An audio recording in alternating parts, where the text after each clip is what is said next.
یوشع بن نون علیہ السلام کے معجزات میں سے ایک معجزہ یہ بھی بیان کیا گیا کہ آپ چونکہ غزوے کے لیے جب آپ تشریف لے کر گئے تو جب آپ اس مقام پر پہنچے جس قلعے کو آپ نے فتح کرنا تھا تو وہاں پر مغرب کا وقت جو ہے نا وہ قریب قریب ہونے لگا. حضرت یوشع بن نون علیہ السلام نے شمس سے یعنی سورج سے مخاطب ہو کر ڈوبنے کا کہا. اللہ تبارک و تعالیٰ کی بارگاہ میں دعا کی. وہ سورج جو ڈوبنے والا تھا وہ وہی ٹھہر گیا اور یوں اللہ تبارک و تعالیٰ کے فضل و کرم سے آپ نے غروب آفتاب سے پہلے فتح حاصل فرما لی. یہ انبیاء کرام علیہ السلام کے معجزات ہیں. اچھا، انبیاء کرام علیہ السلام کی جب بھی کسی قوم نے توہین کی ہے اللہ تبارک و تعالیٰ نے ان کو غارت فرمایا. دیکھیں حضرت وہی شخصیت ہیں کہ جنہوں نے بیت المقدس کو بھی فتح کیا تھا. یوشع بن نون علیہ السلام نے بیت المقدس کو فتح کیا تھا. اگر آپ یہاں سے حاضری کے بعد انشاءاللہ وہاں سے دیکھیں گے تو یہاں سے فلسطین بہت ہی زیادہ قریب ہے. اگر لوکیشن میں بھی دیکھیں گے چند کلومیٹر دور آپ کو لوکیشن بتائے گی فلسطین کی، مسجد اقصیٰ کی. تو یہ وہ خوش نصیب ہیں کہ جنہوں نے جو ہے، بلکہ یوں کہا جا سکتا ہے کہ بیت المقدس وہ خوش نصیب ہے کہ جس نے سیدنا یوشع بن نون علیہ السلام کے ہاتھوں فتح پائی. تو اللہ پاک ان کے صدقے فلسطین کو پھر آزادی نصیب فرمائے. اللہ کرے کہ ہمارے غزہ کے جو مسلمان ہیں اللہ پاک ان کی مدد کرے اور جو ان پر مظالم ڈھا رہے ہیں اللہ ان کو غارت کرے. اللہ پاک ان کو ہدایت عطا فرمائے. ہدایت نصیب میں نہیں ہے تو ان کے شروں سے مسلمانوں کو محفوظ فرمائے. آمین بجاہ نبی الامین صلی اللہ علیہ وسلم.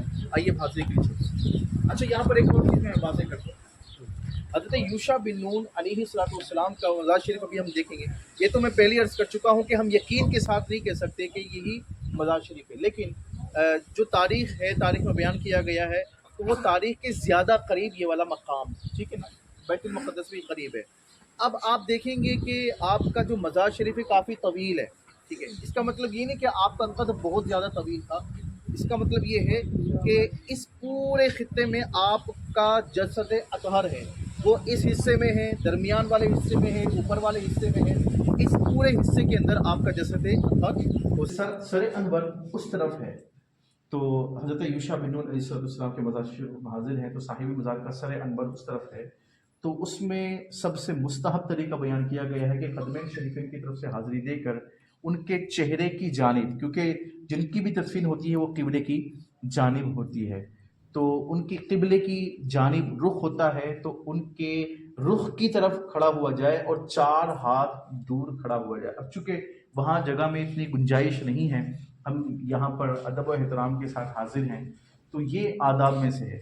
اچھا، اعلیٰ حضرت رحمۃ اللہ تعالیٰ علیہ نے فتاوی رضویہ شریف میں یہ آداب بیان کیے جو ابھی میں آپ کو بیان کر رہا ہوں کہ ادب یہی ہے کہ مزار شریف کو ہاتھ بھی نہ لگائیں. ادب یہی ہے کہ مزار شریف کو ہاتھ بھی نہ لگائیں. جب اس میں پورا نعبد و ایاک نستعین، ہم تیری ہی عبادت کرتے ہیں اور تجھ ہی سے مدد طلب کرتے ہیں. تو دعا کا مطلب ہوتا ہے کسی کو معبود جان کر اس سے کچھ مانگنا، معبود جان کر، ٹھیک ہے، اس سے کچھ مانگنا، سوال کرنا، یہ ہے دعا. تو ہم جو اللہ تبارک و تعالیٰ سے مانگ رہے ہوتے ہیں یہ دعا ہے، اور اللہ کو معبود جان کر مانگ رہے ہوتے ہیں یہ دعا ہے. بندوں سے آپس میں جو ہم مدد مانگ رہے ہوتے ہیں تو وہ معبود جان کر مدد نہیں مانگ رہے ہوتے، اس کو دعا کی ڈیفینیشن میں نہیں لے کر آیا جا سکتا.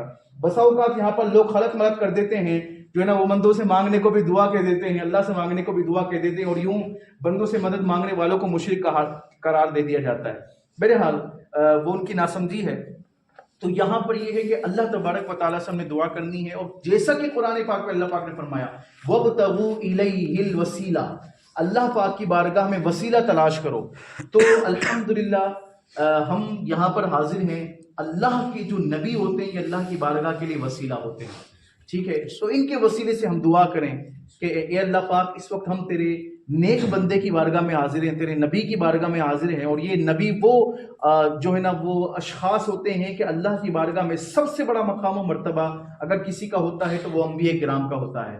جیسے کہ قرآن پاک میں اللہ نے فرمایا تِلْكَ الرُّسُلُ فَضَّلْنَا بَعْضَهُمْ عَلَى بَعْضٍ، یہ وہ رسول ہیں کہ جن میں سے ہم نے بعض کو بعض پر فضیلت عطا فرمائی ہے، ان سے زیادہ فضیلت والا کوئی انسان اور فرشتہ بھی نہیں ہو سکتا۔ ان کے وسیلے سے دعا کریں کہ اللہ پاک میں تیرے محبوب کی بارگاہ میں حاضر ہوں، تیرے نبی کی بارگاہ میں حاضر ہوں، ان کے وسیلے سے میری مشکلیں آسان فرما، ان کے صدقے میں میری جو دعائیں قبول فرما، میری یہ حاجت پوری فرما۔ اس انداز سے دعا کی جا سکتی ہے۔